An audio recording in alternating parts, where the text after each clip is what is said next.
Learn all the mortgage steps and how to qualify by watching this video and give me a call. Hey, this is Chris the Mortgage Pro. I'm going to show you the 13 simple mortgage steps to firing your landlord and buying your own house.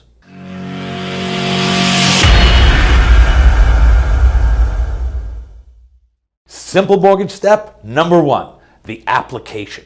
Now there's 3 ways to fill out an application. 1, you can go to the website, www.fireyourlandlord.info, fill out the application. It'll take you 5-10 minutes if you type really slow.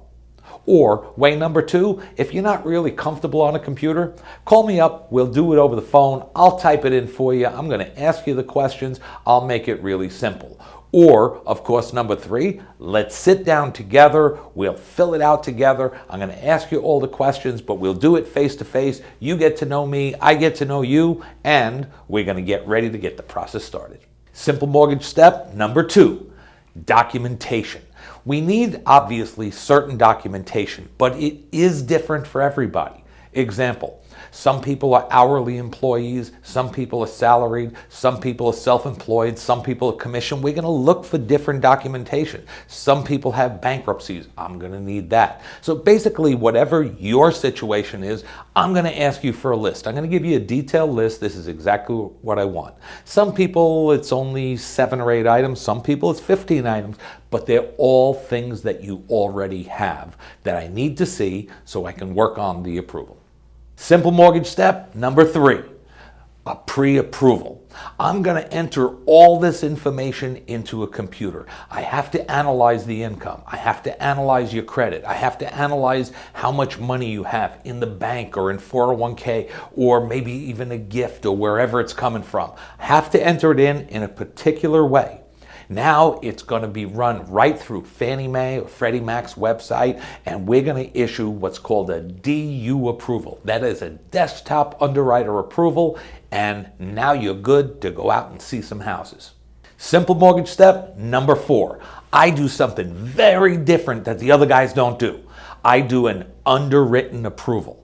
I will take that pre-approval and all those documents, and even though I've been doing this for 27 years, that we're going to send it to an underwriter. And the underwriter is the person who actually approves or denies the file. They're going to go through every single thing, and they're going to issue an approval, subject to an appraisal, because we don't even have a property yet, subject to acceptable title. Little things like that have to be verified afterwards, but it's way stronger when you make an offer and your loan's already been approved. Simple mortgage step number 5, go out and see a property, and once you decide, hey, this is the property I want, you're going to sit down with the realtor and he's going to write up the offer and make the offer. Now I'm also going to get involved because my job is to try and get that listing agent to also accept that offer. The real estate agent, your agent, is trying to do the same thing, but I get to call up and say, hey, I already have a pre-approved buyer here. See, that's super important because what they really care about is how fast am I going to get paid? Is this deal going to close? And if it's already approved, hey, you're 10 steps ahead of the game. The other guys don't do that.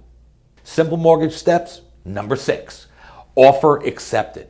If the agent and the seller decide to accept the offer, we do here in California what we call open escrow. In 19 other states, they don't have escrows, they actually have attorneys. So our fees are a little cheaper, we do things a little different. Now the escrow company's job, they're a holding company. They're going to look at all the paperwork, they're going to be the ones gathering the money and controlling the money and make sure everybody gets what they're supposed to get. And they're going to issue escrow instructions to both sides, you do this is what everybody has to do, and they coordinate the whole file.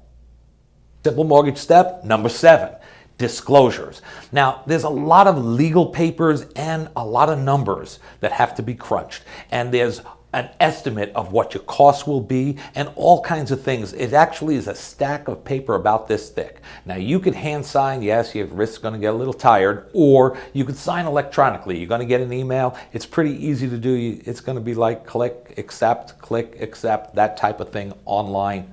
Simple to do. Hey, we're halfway through the video, but I want to ask you to do something for me. If you would, and you're enjoying this, do me a favor, like it, Share it if you have somebody who might be interested, and comment. I answer every comment personally. And of course, you can subscribe and learn more from more videos. Simple mortgage step number 8, the appraisal. We have to order the appraisal, but you know, unlike years ago where we called up Harry the appraiser, we can't do that anymore. What we do today is we call an appraisal management company, and they randomly select an appraiser in the local area. And they schedule an appraisal, they go out, they inspect the property, they do everything they need to do to come up with the proper value for a couple of reasons. Number one, the lender needs to know what is the true value. And number two, it protects you, the borrower, because you don't want to buy a house for $400,000 if the appraisal only comes in at $375,000. So that's an extra level of layer of protection for you. Simple mortgage step number 9. What we're going to do now is we are going to submit to the underwriter. We're going to submit the title, which we didn't have before. We're going to submit the appraisal, which we didn't have previously, and all the conditions. And this is very standard. The underwriter always comes back when they do the approval with conditions. It may be as simple as, hey, we need the updated pay stub or an updated bank statement, or hey, write a letter just explaining this to us. And we are going to submit them all to the underwriter so they can give their final approval. Simple mortgage step number 10. This is called the CD, the closing disclosure. We need to do this so that we can start the closing procedures. Now, the closing disclosure is going to have pretty much the final numbers. This is exactly how much money your closing costs are, the rest of your down payment, all the little details. It's going to have all those final numbers. You need to sign that paper as soon as you get it. Simple mortgage step number 11, signing the actual closing docs.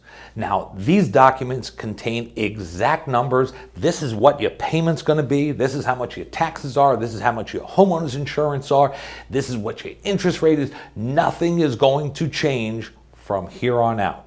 You sign those documents, and they're going to be about an inch thick. These must be hand signed. These cannot be signed electronically. So they have to be signed in front of a notary, and the notary will usually explain, if you need to, what each page is and whatnot. Because again, there's 100 pieces of paper or so that need to be signed. Simple mortgage step number 12, the loan funds. What happens is the funding department takes from escrow and takes from the underwriting department, and everybody just takes all the numbers, puts them together, and they dot every I, cross every T, and make sure everything is perfect. And then they request the wire from the bank to fund that loan. Simple mortgage step number 13, the loan records. What that basically means is the title company has taken that paperwork, the deed and everything else, and brought it to the county, and the county has stamped it, and they said, it's your home. And this is a bonus step. It's number 14. You have officially fired your landlord. You do the happy dance. You are a homeowner, and no more renting for you.